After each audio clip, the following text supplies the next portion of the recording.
Welcome to Middle Fingers Up. I'm your host, Kieran, and today I'm sitting down with Christian Ortiz. So he is an Afro-Indigenous decolonial social scientist and technologist. I know those are a lot of words put together. Don't worry, we're going to break them down. I'm excited to talk about what that actually means. He's also the developer of Justice AIGPT. And essentially, Christian challenges how artificial intelligence is designed and asking who it truly serves and how it can be used to empower rather than erase communities of color. And what I love about this man is how he takes these big, complex ideas about tech, about identity, power, bias, and makes them so accessible for you and for I. So if you follow him on Instagram like I do, you know exactly what I'm talking about.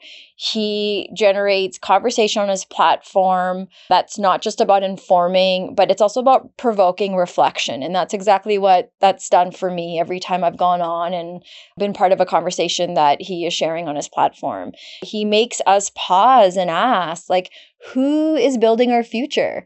And what stories are being left out? And what do we want to do about it? Especially those of us that belong to the BIPOC community. So in this conversation, I'm hoping Christian and I can explore his story, how he got to where he's at today, his upbringings, his experiences. He's a person of color, so I know there's a lot in between there. And what shaped the work he does today. And how all of us, you, I, and everyone in between can better understand these hidden biases that live inside the technologies we use every day and don't even know it. So this is what I'm really excited to crack a bit of a window for all of us. And those of us that are joining this conversation are like, ooh, technology and AI, and that's just not my world. I don't do it. That's cool, you do you, but here's the truth, it does us. It's all around us, it's everywhere. So whether you want to do it or not, it's happening on your mobile, when you're washing your hands, in a public washroom, and everything in between. So let's get into it. Let's welcome our guest, Christian. Thank you so much for coming on today. How are you today, sir? Wow, I'm amazing. And thank you for that introduction. That was astonishing. I'm honored to be here. I appreciate it. Is there anything you'd add? I always ask my guests, like maybe, I know you are a family man as well. So anything that you want to add or any accomplishments that I didn't add in here, go for it. No, I mean, I'm sure they'll come up in conversation later, but I am a papa. I'm a papa of four and proud papa of my four kids. And yeah, and the work that I do is for them. So that's the only thing that I would add. And, I should say that more often than not. I love that. Yes, it's all about our future and breaking these barriers that you and I maybe didn't grow up with or get a chance, or parents weren't able to for us. And those of us that are blessed that have kids, I think that's the beauty of it, is like, okay, it grounds us to think we're doing it for them. And a lot of times we get to say we're doing it with them, which is really, really, I think, enlightening as well. So should we get into it? Should we get to know a little bit about you? Sure, absolutely. Okay, so I want to work backwards. So I want to start with, who was little Christian? So tell us about your roots, what growing up was like for you, maybe the kind of community that shaped you. Yeah, and that is a fantastic question, because I think that is the one part that we sometimes forget to ask and reflect on, is where we came from. Who was it that conditioned us to believe in the way that we do? I was raised by a Puerto Rican mother who raised three boys on her own. I didn't get to meet my dad until a few years ago, which has been an amazing experience. But growing up in a Puerto Rican household, I am half Puerto Rican, half Mexican, who had no idea about my lineage, of course, growing up in the 80s and 90s. I was an 80s baby, an 80s kid, and a 90s kid. I was born and raised in Los Angeles, California, Hollywood. And we left right before the LA riots in the 90s, and we moved to New Jersey and New York, which gave me 6 years of another lived experience with so much diverse cultures and perspectives and chaos and trauma that you can only imagine. Ultimately, moving down to the South in Columbus, Georgia, in the South of the United States in the mid 90s, and I spent 25 years there. And right there was when I encountered my first real experience with racial injustice and bigotry, and opened my eyes in a way that I never thought it would open before. And even though that the South is way behind in terms of the rest of the world in the States by design. And then, I grew up as the byproduct of white supremacy, right? Like, I grew up in a hyper patriarchal, misogynistic household fueled by machismo and the Catholic Church and all of these ideals that my mother was raised with, and my family, and most of our Latino and Black families are raised in, especially in church. And, we grew up around lots of internalized oppression, racism. I was othered in my own community and my own family, with my uncles calling me El Mexicano like it was a terrible thing, always giving me the side eye. And I never understood any of these things, right? We grew up in a time where we were mock accents and we were just making fun of the disabled folks. And I mean, it was just an atrocious time to be alive, and we didn't have the conversations or the competency to understand how problematic we were as a society. So I am the byproduct of all of this growing up, and I'm very open about it, because with the work that I do, I use my lived experience to say, if I can change, there's no way in hell that you can't change, right? And so living in the South led me into activism and into my adulthood, which, spawned into a million and one different things. But in terms of my roots and who I was as a little kid, I was a little nerdy Afro-Indigenous boy who had no idea about what he was surrounded by and all of the conditioning that he was taking in, and he was surviving, and he was a latchkey kid, and, all those things. And so there was a lot to learn. I was very shy. I was very introverted. And I always knew that I had a big purpose. I just didn't know what that was. I was a big dreamer of a kid. And so, I was a very, very confused child that carried a lot of things that I unpack later in life, thankfully. Oh my goodness. I love how you talked about, I loved everything you said, but what I really love that you talked about openly was being that byproduct of growing up in an era where all the things that we were taught in our home, socially, media, pop culture, everything. Today we look back, and you and I must have grown up in the exact same time, because it's exactly what you said of, oh my gosh, we can't say that, we can't say that. And what you're like one of very few people that will openly mention exactly that and encourage the conversation, because a lot of us or the people that I've been around don't want to go there because there's a lot of embarrassment, right? And the only place we go to is, oh, can't listen to that artist anymore, oh, we can't do that, and oh, can't watch that TV show. And I love what you say around, if I grew up with all of these things, making up this little boy, this little man, and the man you are today, then how can the rest of us not want to go there too? So what do you think is the difference between someone like you, who's like, yeah, this is how I grew up, but I'm doing something about it, versus those that are like, nope, I'm not going there. I won't go there. It's just a joke. It's still a joke, or whatever it is that, those people that grew up in the same time as us will continue to kind of say. What's the difference for you? It's a fantastic question. I think a lot of it stemmed from is a mixture of things, right? I think growing up, I was always super curious. Like, the world never made sense to me. Like, I would hear my mother, who was the daughter of an African woman born through late stage slavery in the Caribbean in the 1900s, and a Spanish father with Puerto Rican roots and Spanish roots, make racist comments about Asian and Black people. And it never made sense to me. My brother, who's full Puerto Rican, making racist remarks about Mexican people, and I'm half Mexican, never made sense to me. My entire life, growing up in the church, I was prevented from asking the right questions, right? I'd get shut down. I'd get my ass beat for a multitude of things. It wasn't that, I think the biggest part of it was I always lived with the question of why? Why does that exist? That makes no sense to me. I'll figure it out later in life, I'm sure.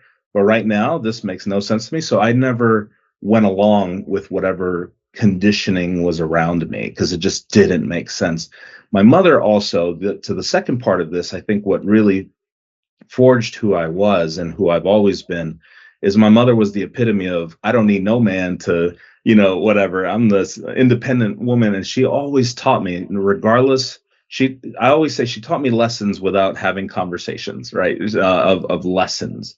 It was the purpose wasn't to teach me a lesson, but she taught me lessons in what she would say. And one of the things she always said, she would always tell me, it doesn't matter who anybody is. Don't ever let anybody shut you down. Don't ever let anybody dim your light, silence you. Never succumb to anybody's bullshit. I mean, she would tell me that. She was like, even me.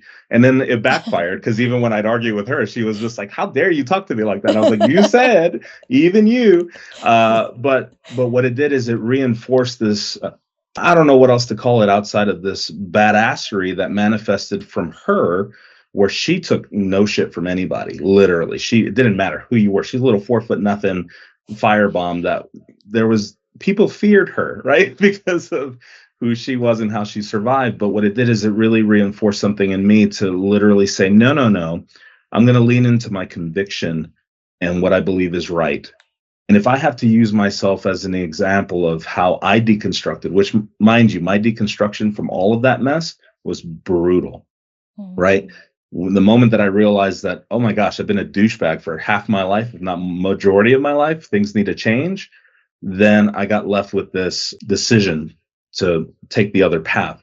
But to your question, I think the difference between me and most people is that what I internalized within my conditioning was the ability to lean on my conviction, on if I can bring receipts, if I can prove to you, not that that's the goal, because my goal isn't to convince anybody of anything, but if I can plant enough seeds in people to help them see that they're also problematic, then I'm gonna do that. I'm gonna lean into my conviction to do that, and that's kind of been my, for lack of a better word, my mantra throughout my whole life is just I'm just gonna do me, and if you want to be a part, cool. If you know, cool. Not everybody's my audience, and I had to also understand, which I think a lot of people have to understand, that when we are doing this work, the job isn't to convince anybody, it's to inspire.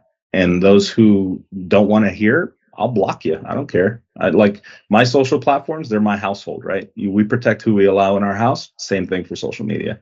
Yeah, that's so well. I love how you say that. That's so well said. We don't have to allow that nasty, closed-minded, whatever word you want to use in. The Right. unfortunate thing is, it's so easier said than done. Yes. There are times, I know for me, when I was unraveling my growing up and my own harm put forward towards my own community and other people in the work I did, all this sort of stuff, like when you're down, you're very, very low, and no one can kick you harder than yourself. But when that Absolutely. negativity starts to come in, and those people push more of, oh, you're just, angry, Kieran. Why are you so angry? Stop being angry.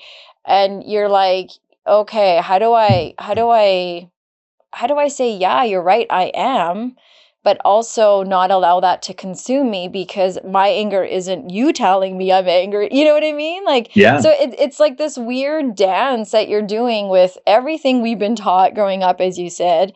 And not all of us have that kind of conviction in the way that you talk about it. And so this is why I love having, that I love that AI found you on social media too, because those of us that don't have that voice yet, or we're just building it, your voice is so helpful in saying, okay, hang in there, stay there, follow what you believe, question this. It's okay to question that, but don't let those so-called haters be the ones to dictate it for you.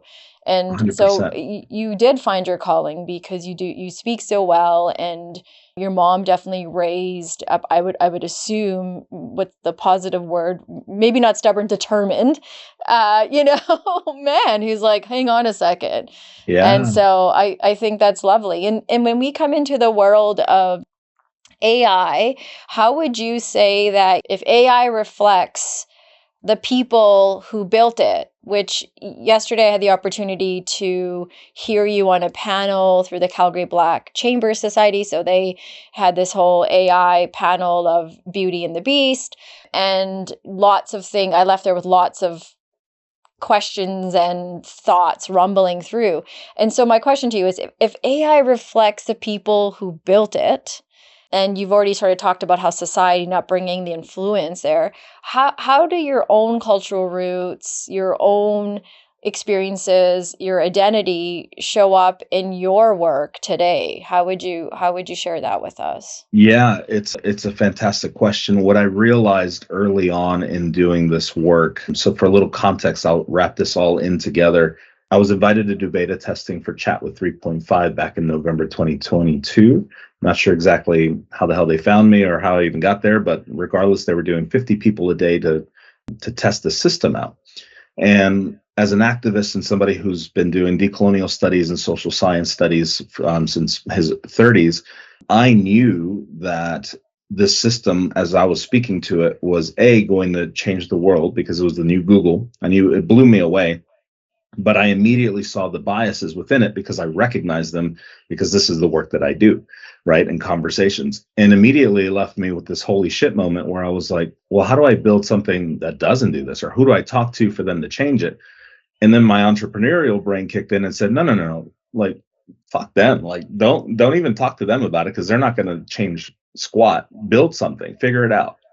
And so that led me down a rabbit hole of connecting with all the decolonial specialists around the world that helped me build what I built today, which was Justice AI. But what I realized, to your point, is that it's not actually even a people problem, it's a system problem. The system of white supremacy protects itself because it doesn't reveal itself to you so openly, right? When we are having these conversations of bias all together, even our conversation just a few minutes ago about how bias manifests. For me, I had to tell myself in this system, oppression, bigotry, discrimination, these are not opinions, they're violence. What people don't understand is that violence manifests not only physically, but through language. Language is violence if it's oppressive, if it's bigoted, if it's all of these things. And so I immediately said, my lived experience as an Afro-Indigenous man who represents 0.7% of the population alone, it has no voice in this system. And so what do I need to do? So I went down this rabbit hole in the work that I do, and I realized that these companies were patching up bias by putting in these little programs and these little things that will make it sound more neutral and less oppressive. But what I realized is that we had to build the system completely from scratch because there was no representation from our communities in there. And that's what we had to do. So that's what Justice AI is. It's a culmination and a contribution from all of these communities that I specifically reached out to and communicated with. And they contributed over 30 years each of their knowledge to build a decolonial data set that can identify where bias is inside of wherever I program it in and decolonize it. And I know those are giant words for a lot of people who are probably like, what the fuck is he talking about? But I'm telling you, like, this is all intentional. I say all this to say that it took communities from all around the world to build this thing, because those were the voices that were left out and that are left out in massive GPTs and language models. It's like the metaphor to what we need and don't have in the real world. When we're needing to burn it all down and rebuild from the ground up. And here we are talking about the world of technology, which is the new world. And I think the way that you talk about it goes back to even yesterday's panel discussion, where there was lots of talk about how people of color, the BIPOC community are always invited. It's like the last minute invite to the party, essentially. Like, oh, maybe we should have so-and-so at the table, or these guests couldn't come, so why not invite this person? And a lot of what ends up happening is, and I remember this even in the not-for-profit that I worked at, there was a diversity committee, and 2 white people were running it. And I was one of few people of color, and maybe one time they called me to consult with me. And consultation is really just for shoot the shit, throw spaghetti at the wall, figure it out. But at the end of the day, there's no power in that, because there's going to be their decision. And I think 100%. this is what we're up against in the world of AI. And sitting there yesterday, I was like, okay, I only know, like, if people are listening, not watching, I'm just putting my little fingers together, saying the tiniest little bit. I know nothing. And so I can't sit here and say I know everything. But what I feel I'm understanding more and more about is there is such a parallel process to the real world. And like you said, it's not the people, it's the system. And if we've all been bred under this system of white supremacy, then of course, when I go into ChatGPT and say, what's the safest place to travel? It's simplest question. They're not going to consider anyone but the white man traveling the world, essentially, Yes. right? Like, you know what I mean? That's Yes. like just to connect to everyone. We all use it's the simplest place, ChatGPT, for simple things in life, versus, of course, there's more complicated systems out there that some of us don't know about that you would know more about. So I just think it is around us. And I think we can't be naive to the fact that it doesn't impact us on a day-to-day level. And I think it's just starting somewhere, and us, talking to people like you, going to these panel discussions and learning more about, okay, where is the impact, and how can I be more aware? So, but maybe at this point, what I can do in just pausing and asking is a little bit about your title. Like, I think a lot maybe will come out of that. So you are a social scientist in decolonial tech. Very powerful. And break it down for all of us, like we're 2 and don't really fully get what any of this means. So, because I think there's a lot in this title, in what you've already said, and I think where we're about to go. Yeah, no, and I appreciate that, because you're right. My title alone holds the key of what needs to be adopted, in my honest opinion, to free all of us from this occupation of white supremacy that we're in. So I am a decolonial specialist and ethicist. So I deal in, my job requires me to look at what the world was like before settler colonialism and the systems that settler colonialism imposed on every single one of us around the world. Doesn't matter where you were born, we are all the byproduct of settler white supremacy. Whether you're in the Middle East, or, which is a horrible colonial term in itself, right, to Latin America, South America, to all these imposed borders, we are the byproduct of this system. And so if what I do ultimately is I juggle the duality, and I said this last night, of how I educate my audience on both AI and ethics and bias. And there's a lot of disinformation, and there's a lot of tension, because we have all been conditioned by the system of white supremacy to believe what we believe. And so when anything counteracts those beliefs, we feel threatened, we feel attacked, we feel like, holy shit, what is he talking about? He's rewriting history and all of these things, which is not wrong, but it's also the whole picture is what I'm offering.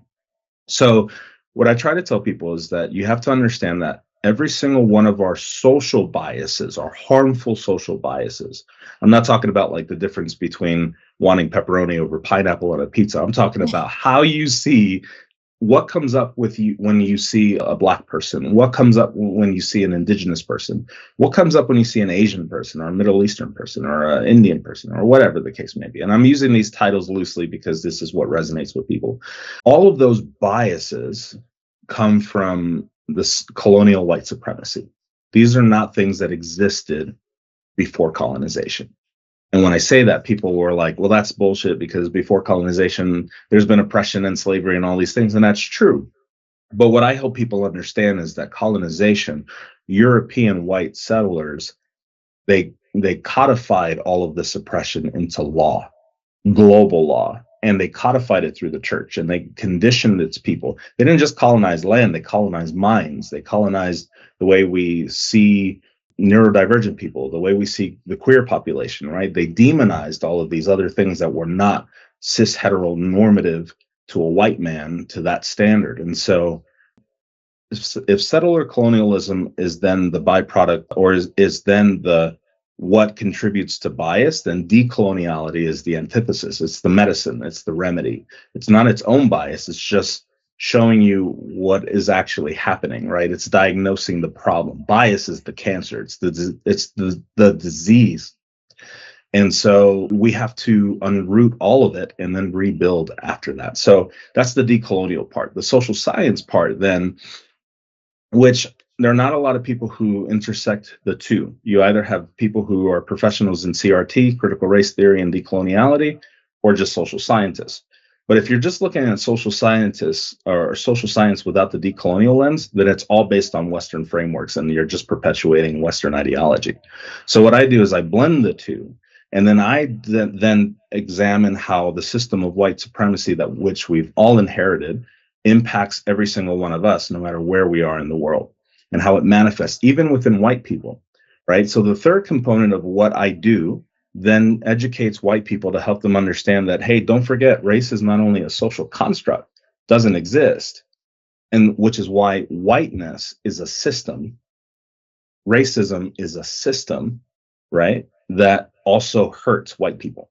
It's unsustainable. It's why we have the suicide rates we do, why keeping up with the Joneses causes white CEOs to lose their ever-loving mind. If you don't make six figures or have that car, forget about it.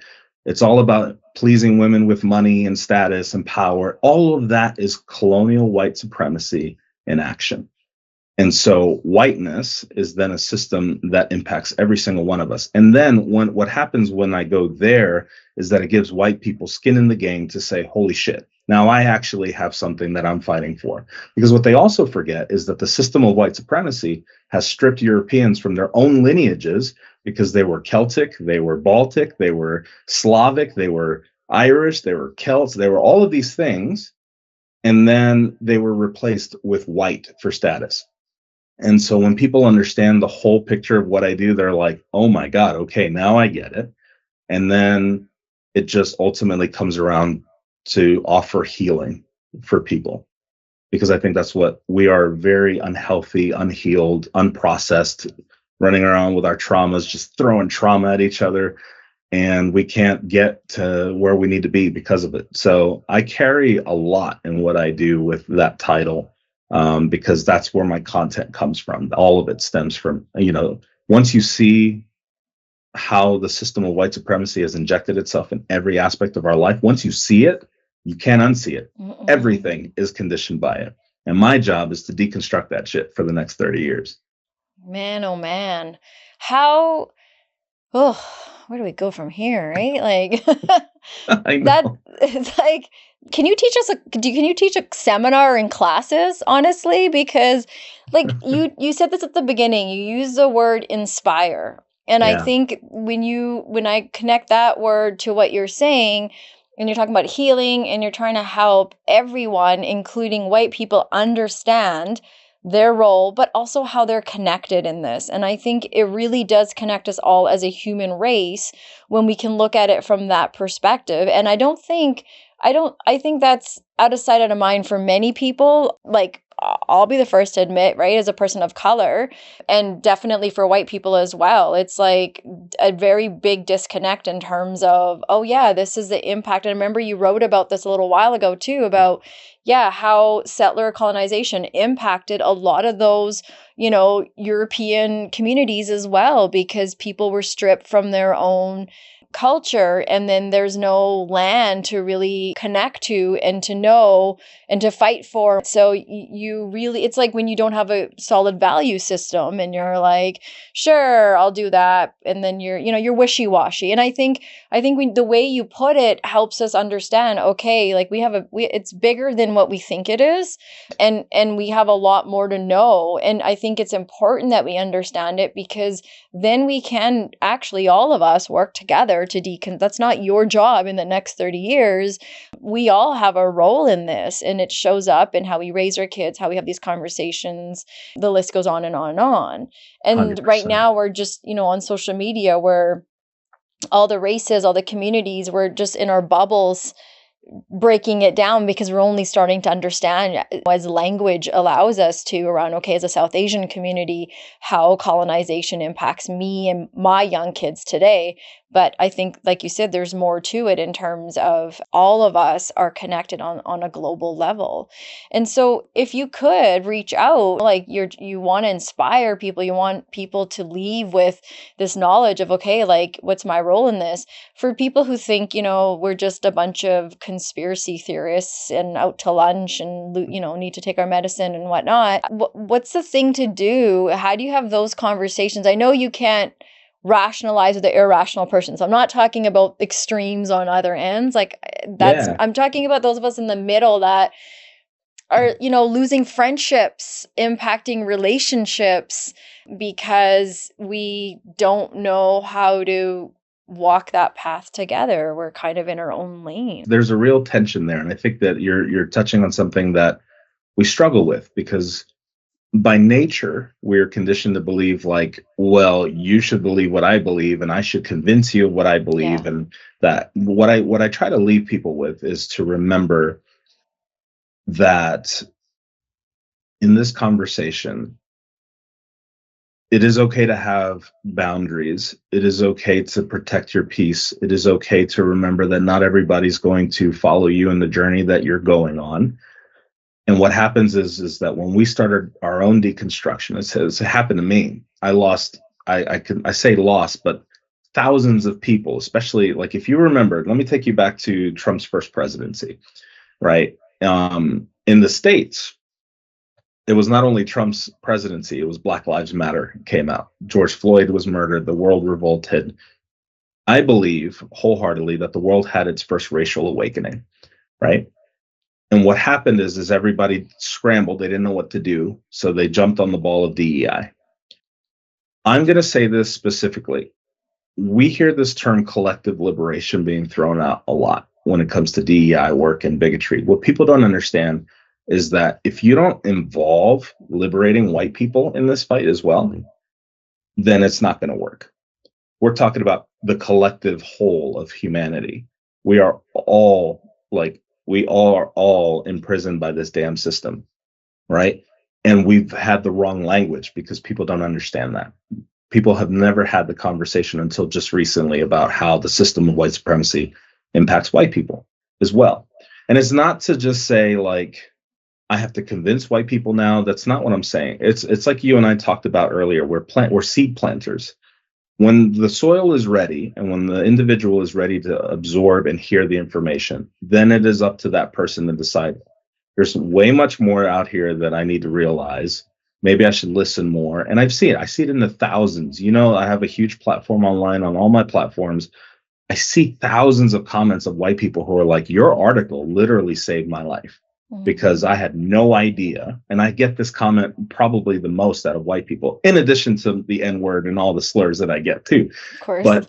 But the white folks who are like, this article literally saved my life. I've heard that probably 100 times just since January, because I did a whole series on whiteness. My point in saying all this is that there are steps and methods that we have to recondition ourselves to operate from, to remember that your job is not to convince anybody of anything. That is not the job, because that is initially where every single one of us goes to. And then we beat ourselves up because people aren't reciprocating. They're not listening. And instead of just closing that door and just being like, we're just never going to go there with that person, that's not where they're at. And that can look a million different ways. I can block them. I can cut them off my life. I can set boundaries. I can keep minimal conversations. I did it with my family. I've done it with friends. You got to do what you got to do. The problem is that when we commit to doing this work, it activates a sense of loneliness that we're not ready for. And then what happens is you grieve. And so you're grieving relationships that you wish you thought you had. And now you're traveling alone, and that shit gets lonely. And then you feel like I'm the only person screaming this. Now I look like the psychopath on the concrete, holding my Bible, preaching the word on a busy street when nobody wants to listen to me. That's what you feel and look like to you, right? But then what happens, what I discovered, and I'm telling you, I'm gonna paint the whole picture here of how I know that is not accurate, is that when you lead with your conviction, when you dedicate yourself to leading with your purpose, your passion, your vision, and say, fuck this, I now know I have receipts that I can bring and educate other people, and I'm just gonna give out my brilliance to the world. What happens is the algorithm finds you and your people. It starts connecting you with people out of the blue that's like, dude, I just found your podcast, or I just found your article, or I just found your LinkedIn. Since August of last year to yesterday, I'm at 19,800 followers on LinkedIn. I don't do this for the numbers, but it's data. And what it tells me is that since August of last year, I grew 17,000 LinkedIn followers talking about anti-racism, decoloniality, anti-oppression in the widest social media app on the world. What the hell does that tell you? Right? So it tells me people are hungry for this information. They're ready to hear it because it's also not finger pointing. It calls out and it holds racists accountable for sure, because I'm sassy like that, and I'm petty. But at the end of the day, my messaging hits the mark because it's reaching audiences that have never been reached before. And so I say all of this to say that it's never going to be perfect. I am going to miss the mark. I am going to leave things out. People are never going to be happy with 100% of my thing. And I don't care, because my point is to plant seeds. And so what I'm actually writing a book called Social Gardening, where we're talking about what this looks like in a gardening sense, as a giant metaphor to use, because it's all interconnected. How we're so universal, we're so connected through stardust and all of those things without getting woo. But there's an absolute truth to how we're connected into the way we nurture ourselves and each other versus how we nurture Mother Nature. It's an identical parallel, right? We're all soil, we're all seed planters, right? And so some of us are the farmer, some of us are the plant, right? We each have a role to play. We each contribute to the ecosystem, and we have to be intentional about how we engage with each other more and more. And this was the longest answer to your question. No, but I oh my just God, feel let like it be even longer. I love it. I feel like it's not no. simple, but Yeah, this exactly. is how I guide my audience to help them understand, like, this is what we're talking about here. This is how deep this goes. Yeah. This is how intentional we have to be, right? And so it's not easy, but I promise you, like, when you commit to it, when you commit to seeing the world for what it really is and the system we inherited and didn't ask for, you are given a choice. You also can operate from whatever capacity you have. Some people have capacity to do what I do. Some people have capacity to do what you do. Some people don't have capacity at all because they're just surviving. But if they choose to commit, I feel like it's a select many that have the capacity to really commit and move forward. And it's going to look a million and one different ways. But if the messaging is the same, which is to dismantle this damn system one way or another, and then, my goal is that 1 million people in 2 years will adopt Justice AI. And I will show it to you specifically outside of this, but I really am wanting people to try it out themselves. Imagine having a tool that for the first time gives you language to learn how to navigate oppression and bigotry and all of these things, and help you navigate and understand your role and what you're perpetuating, what you're causing. It's a whole paradigm shift that's happening. And that's, I think, where the power is. Yeah. Can we talk a little bit more about Justice GPT, right? Is that Justice because AIGPT. like you said this really well yesterday when somebody asked like what can we do? What should we be doing? And you and the other panelists were like, all of our voices matter. So one voice connects to the other. And one of the things you had suggested was even on ChatGPT, like push back, argue it, whatever AI platform we're using, help it understand, hold on a second, this is not exactly, you're talking to the wrong person, or this doesn't work for me as a Black person or as a brown woman, you're bringing in misogyny, whatever it is, just push and push, because that data sticks, and it'll, again, I'm not tech language savvy, You're but the right, code, though. it helps the coding, and next time it'll remember when I go back in there and ask, and oh yeah, this woman said this last time, blah blah blah. And so it's understanding that. But I think, like, if we were to look at it from the perspective even a young person who's just entering the world of technology and getting on Discord, getting on their whatever gaming systems that they do, Minecraft and all that, and my son going on AI and asking it whatever questions, like, where can we truly start? Like, what is one way we can contribute and be build, wake up a little and build some awareness? Sometimes I think self-awareness is a superpower to life, because not all of us have it and have access to it and get it. So if I'm someone who has zero awareness of any of this, what is one thing I can do to help myself get it a bit? And maybe that will bring us to you talking about your platform that you created. Yeah, absolutely. And I appreciate that question, because it's a real question, and it leads to the reason why I built what I built. What I do say to a lot of people, and what I should have said yesterday to the audiences, and I think I may have touched on it, but it could be something as simple as Googling what decoloniality is, what even Google can understand about it, because Google is also biased. But going on YouTube and following creators, going on TikTok, going on social platforms that you are on, just put in the hashtag decoloniality, see who's talking about what, because that's really the fundamental of this entire conversation is decoloniality, decolonization, which are two separate things. But just listen to your favorite creators, find them out there, just really listen. Just don't even engage, just watch their videos, watch what they're saying, watch what the messaging is consistently, because a lot of people have a lot to say, and a lot of people might, but it also takes this level of discernment, which is also not a natural key thing. So I always encourage people to remember to always read the comments, read what's coming up for you, even if it's complete polar opposite. Find out what people are arguing about. Find out what people are saying. When they argue, are they providing counter narratives? Are they clarifying? Or are they just activated and angry? Because there's two different realities there.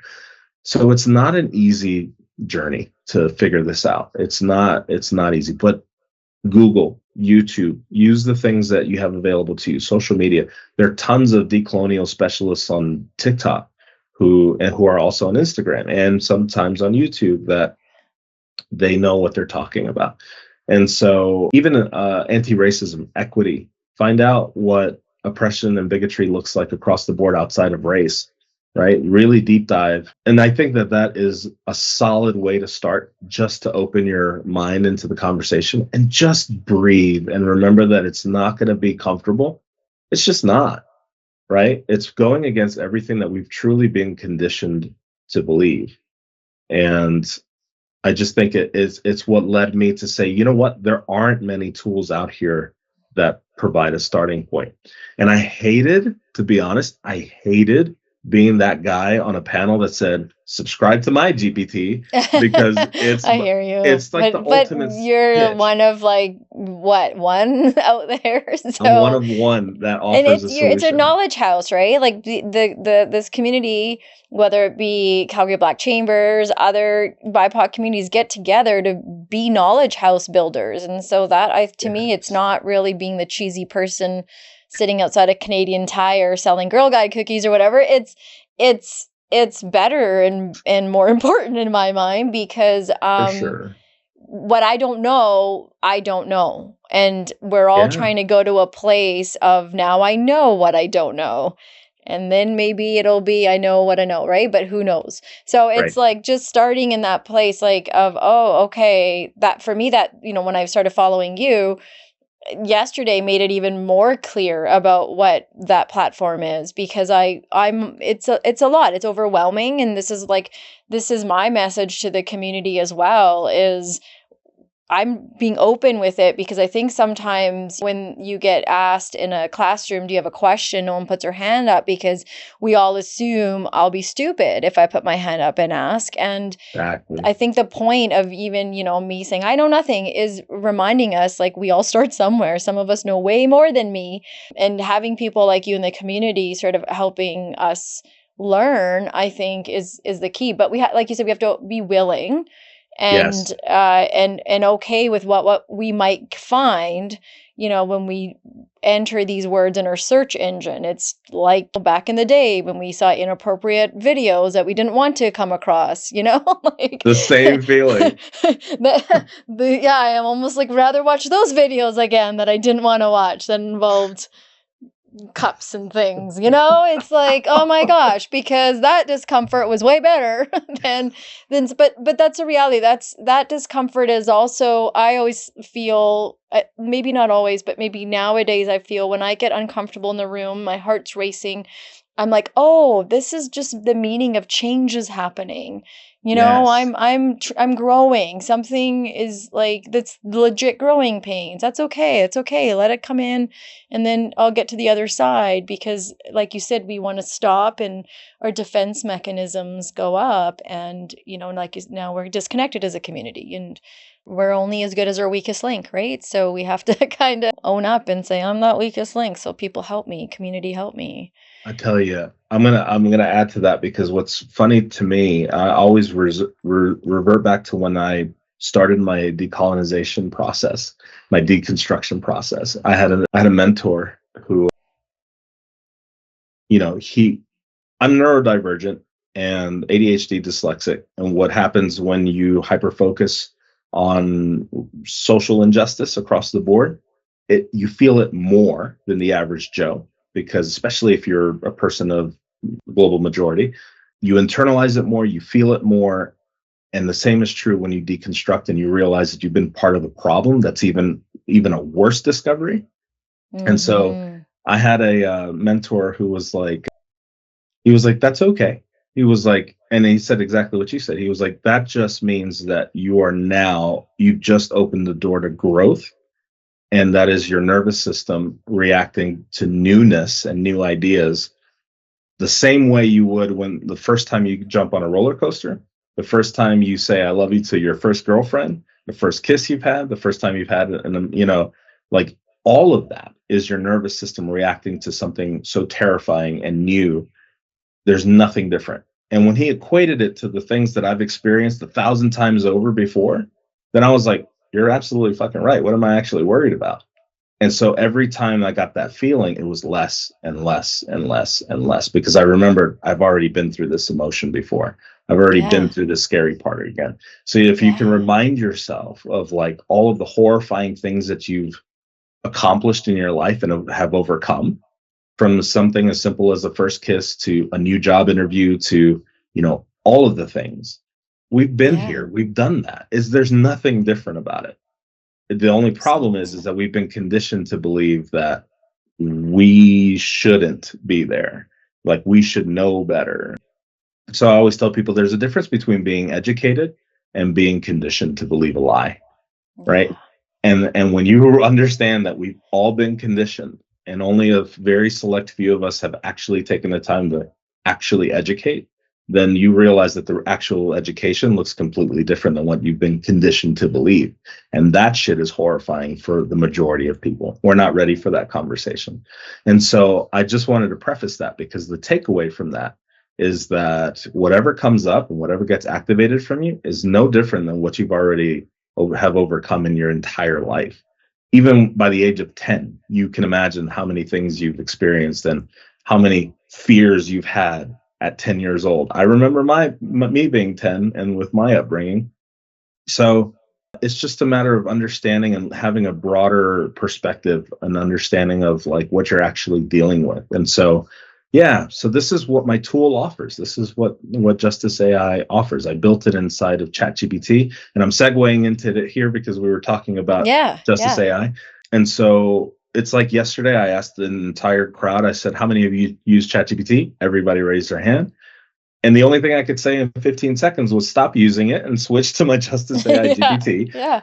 Because what I did is I programmed it. It not only uses the data from ChatGPT, from OpenAI, but I programmed this decolonial data set that we've built collectively with people from all over the world. And so what happens is you ask it a question and it pulls the information from chat, but it uses the decolonial data set to identify where the bias is, and deconstructs it and reformulates it in real time. So you're getting the most least biased answer possible, which pretty much hits about a 97% accuracy rate for every response. And what it does, it talks to you just like ChatGPT, except that I programmed it with an empathy matrix and kindness and support. So it becomes your hype person. And I call her she, I call her Jai. Jai uplifts you and she encourages you for the questions that you ask.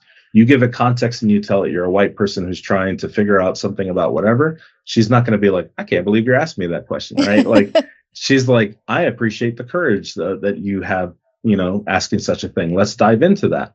And what she does is she gives you historical precedents and decolonial social science to back up her claims of where these things came from. And you can cite sources. So it's like education in real time. It's deconstruction, and she's literally holding your hand when you're talking to it about whatever.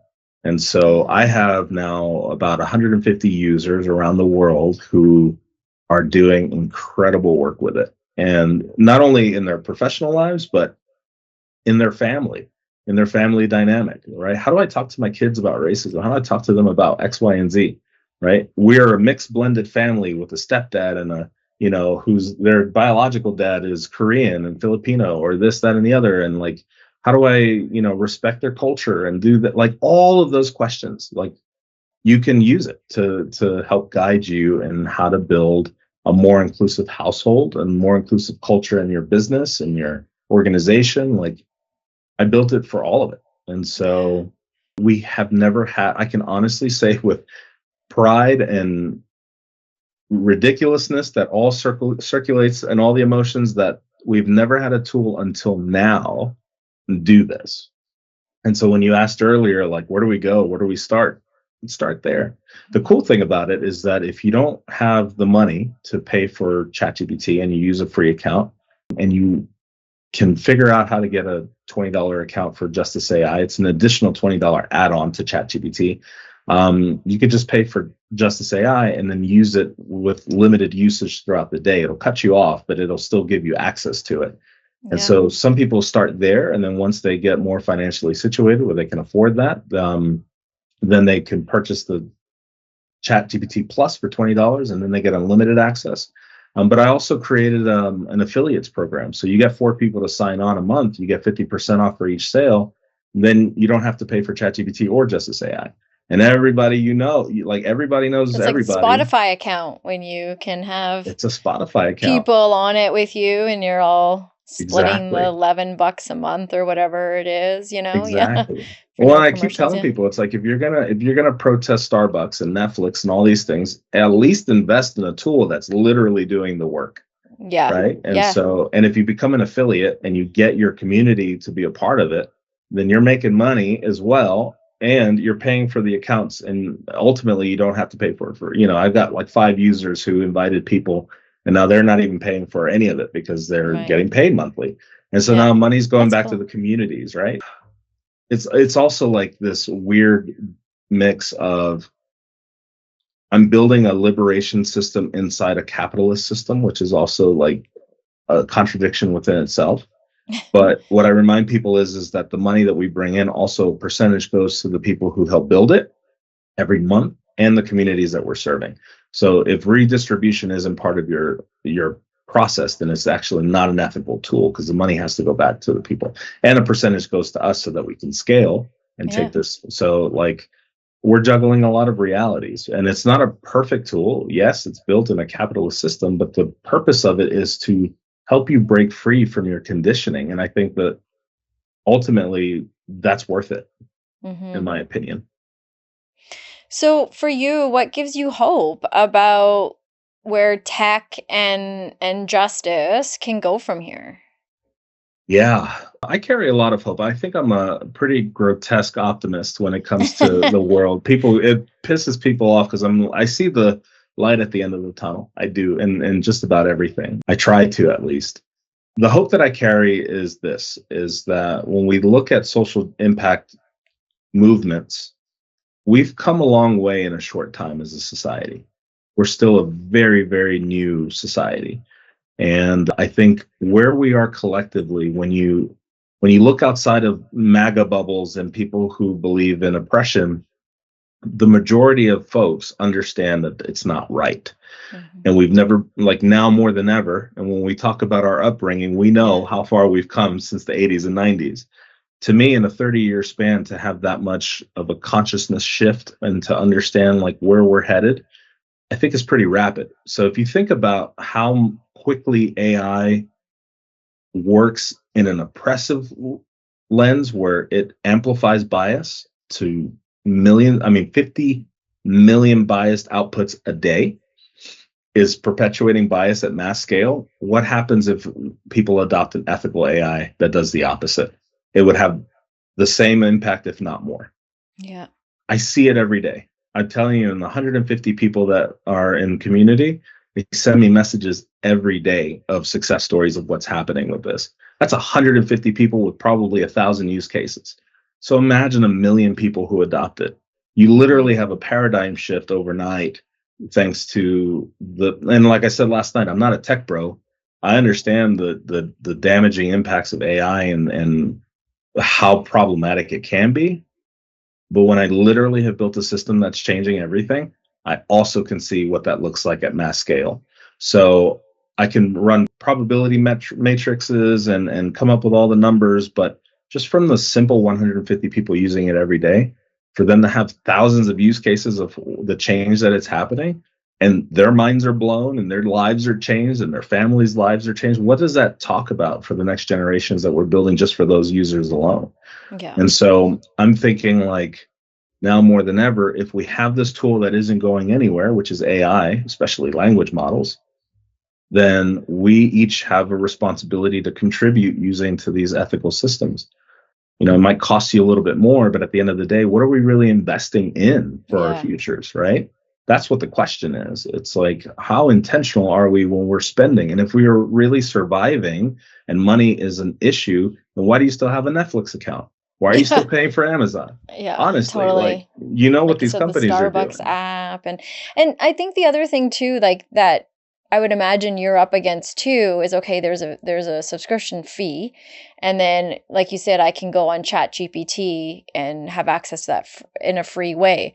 But then when I'm sitting here thinking about it, I'm also like, this is also part of the patterns of history and the way the world operates that we don't always realize we're falling into those traps of like, here's some free drugs, kid, you know, and then now you're hooked and now you got to go back and get some more. I know I'm like the worst at my analogies. No, that's fantastic. You know, one marijuana, please. But it's like, you know, you have a challenge because you've built this great, wonderful, beautiful thing, but you're up against, you know, we do look at capitalistic views and consumerism. You have something that people can use for free, but that free is damaging, and we don't realize that. We're like, well, I'm not paying for that.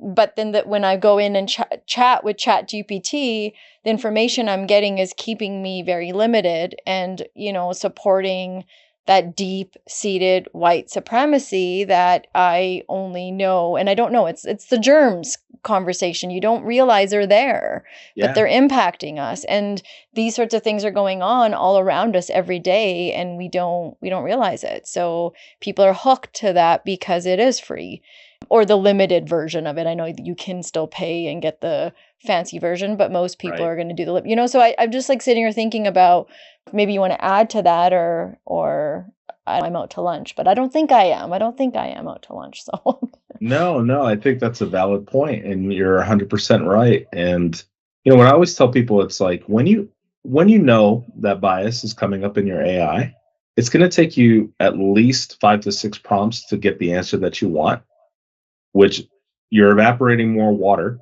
when you're using Yeah. AI excessively, then why not just sign up to one that gives you the answer that you need right off the rip?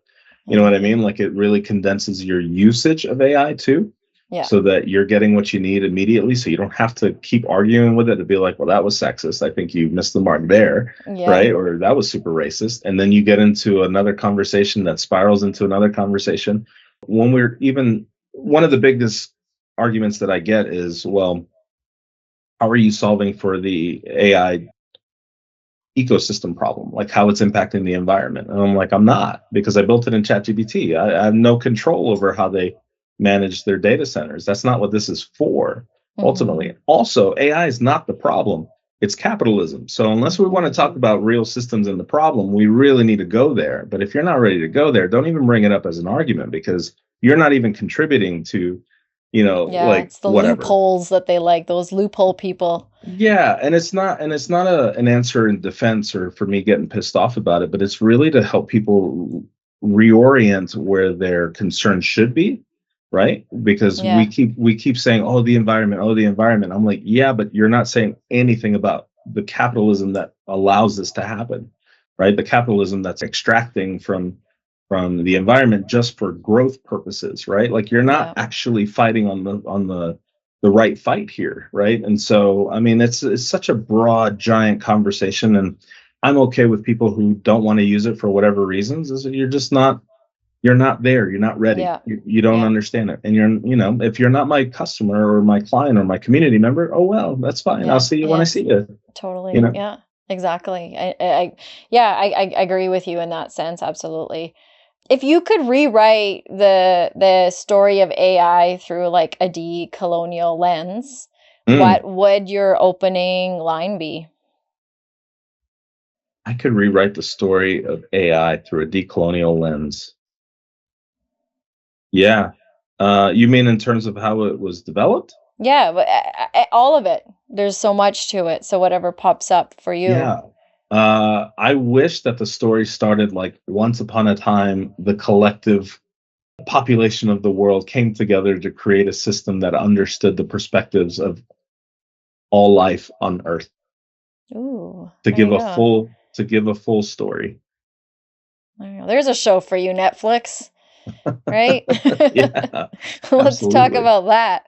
Okay, I'm loving the conversation and I don't want it to end. So I know that we do have to get there. So maybe we can start wrapping it up with just like a few more, if you're okay with that. Yeah, of Yeah. course. So one of the things I always like to ask my guests is, if you were going to put your middle fingers up to a social issue, what would that be? What would you, and why? What do you want to put your middle fingers up to? This is your chance. Yeah, my middle finger goes up to the system of white supremacy, because I think it's so insidious and so invisible. And what people fail to recognize is that patriarchy, misogyny, anti LGBTQ ideologies, all of that stuff is white supremacy. So when we inherit those beliefs in communities of color, we are agents of white supremacy. And it has nothing to do with the social construct of race. It has everything to do with that goddamn system that we're trying to dismantle. So that's where my I middle love it. finger goes up to. Both mine. Well, if my toes could do it too, they would too. Right there with you, but I'm not that flexible or whatever you're supposed to be with that. Okay, so Christian, I had a lot of questions for you today, and I feel like we went, one deeper, and we had a wonderful conversation and connected your upbringing to the work you're doing, and the call out to the rest of us to, more invite us to reconsider how we are accessing technology, whether we want to or not. It is before us. Yesterday we talked briefly about one impact that has on people of color, particularly darker skinned people, is the facial recognition. You guys even mentioned, when we're in public washrooms using automated hand washing systems, and how sometimes the water doesn't turn on and we have to turn our hands around to our lighter side. And I literally looked at my husband and I'm like, so I'm not dead, because literally every time I'm in a bathroom, the dryers, and then there's always a lady next to me and I'm like, is this me? Like, what's going on? And she's usually a white lady is like, no, I don't know, mine's working fine. And I, like you don't realize it, or we're coming back from a vacation and God forbid it be like somewhere where I went and got even more tanned, and we're at the kiosk in immigration, and you're taking your picture and I'm holding up my family at 2 a.m. because, my husband will be like, well, you look this way or move this way. And I'm like, I don't know why it's broken when it's my turn. And you're just like gaslit all day long. And you don't even Yes. realize about these things. And you don't even take a minute to think, could it be because of how the technology is coded, and it's the whole Band-Aid thing, right? White people Band-Aids. And we of all of us of color don't actually, I think many of us don't even realize half of this. And that's because, like you said, most of us are just trying to survive. And a Yes. lot of us are catching up to, the social issues and the issues in our community. So fair. But the reality is all of this is happening.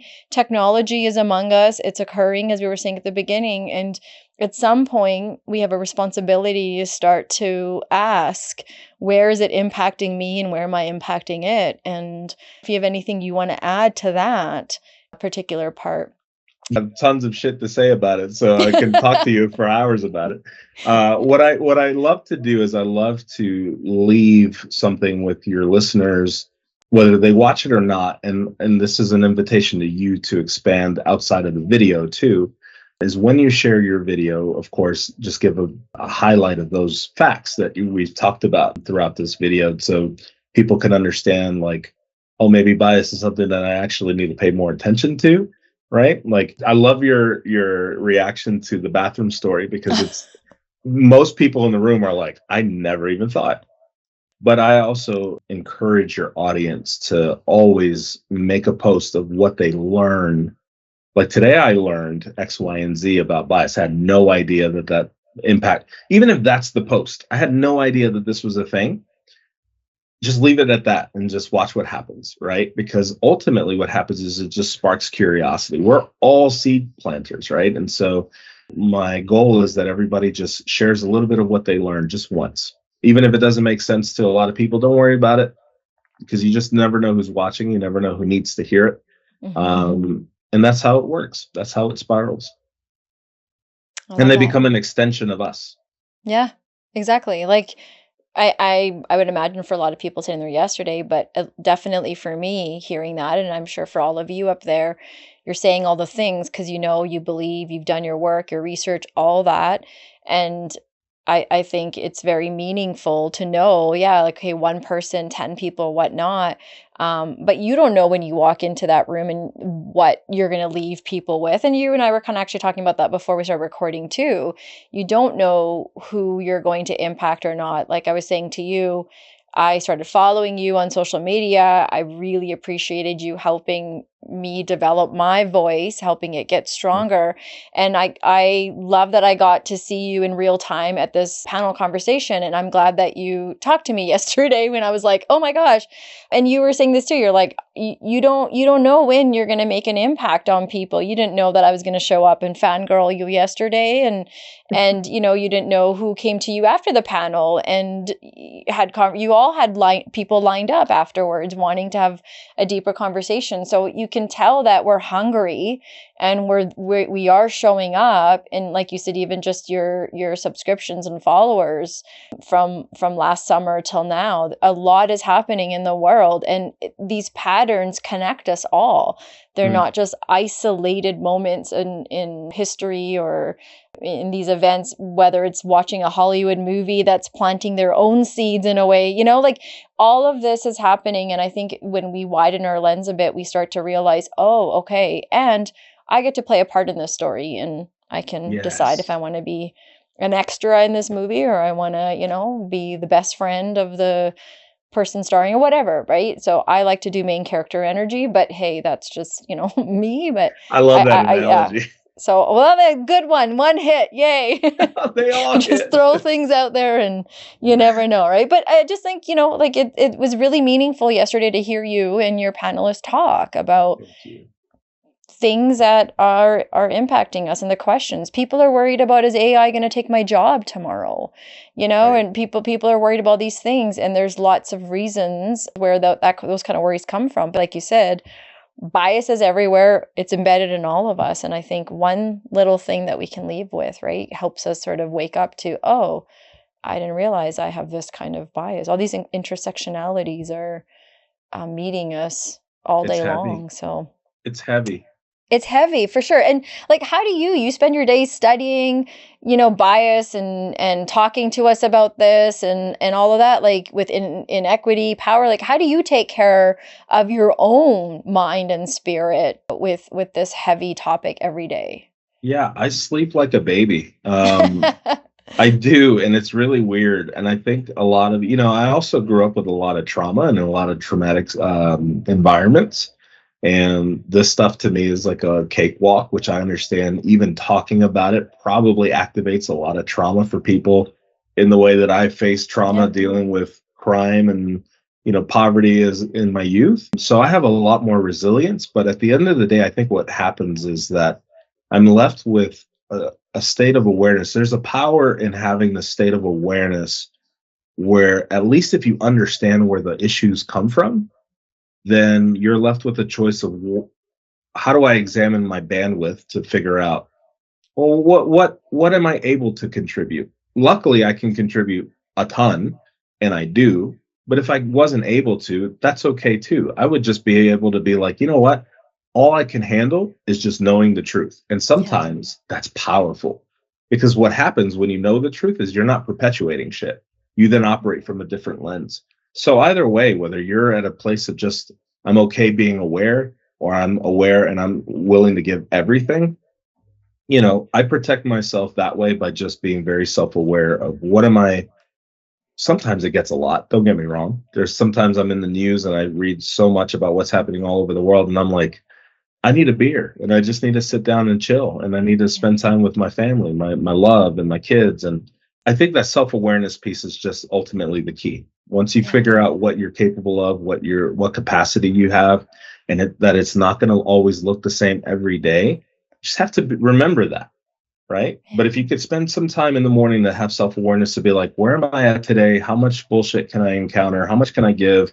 Can I give anything? And if the answer is no for 6 months, a year, 2 years, that's also okay, right? This is an individual fight, and we each have to contribute in a very responsible way as well. Yeah, that's well said. Anything you wish we had talked about or I had asked you about today that maybe I haven't brought up that you would like to leave us with today? My gosh, I think we covered pretty much everything I wanted to cover. More than I anticipated. This has been amazing. Oh, well, I Thank feel the you. same. Yeah, thank you for offering the extra time, because these conversations get crammed into sometimes 15, 30-minute conversations. And as you see, like, we could talk about this for I hours. know. There's never ending, right? But I mean, at the end of the day, what I think I'd like to leave everyone with is that I'm all over social media. I'm all over Substack, Yes. Drop LinkedIn, your all the plug. things. That was next. Thank you. So Zacateco is what I go through because of my Zacatecan ancestry, but it's Zacatecho, like the tech in there on purpose, obviously. So it's Zacateco at LinkedIn, Substack, Instagram, TikTok, Facebook, and pretty much every other social platform that you can think of. And we'll put that in the show notes as well for everyone too, so Thank that you. they have access to it. Please go follow Christian. You will always leave with something, if not a lot more than just a little. And I really hope everyone can also get an opportunity to check out your new platform with Justice GPT there. What do you call her? You call her Jai. Jai. Yeah, I love it. Yeah. So go hang out with Jai. I'm going to get to know Jai as well. I'm curious about those conversations too, coming from the world that I'm coming from and how that goes.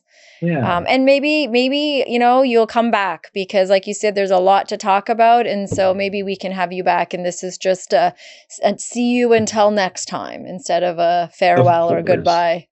Yeah, I would Yeah. encourage your users to ask questions wherever you post this podcast. Yeah. Leave questions and comments, and if they want to know more about anything, like, they can either reach out to me, or Yes. I could do another episode. We could probably have you on my podcast, whatever works.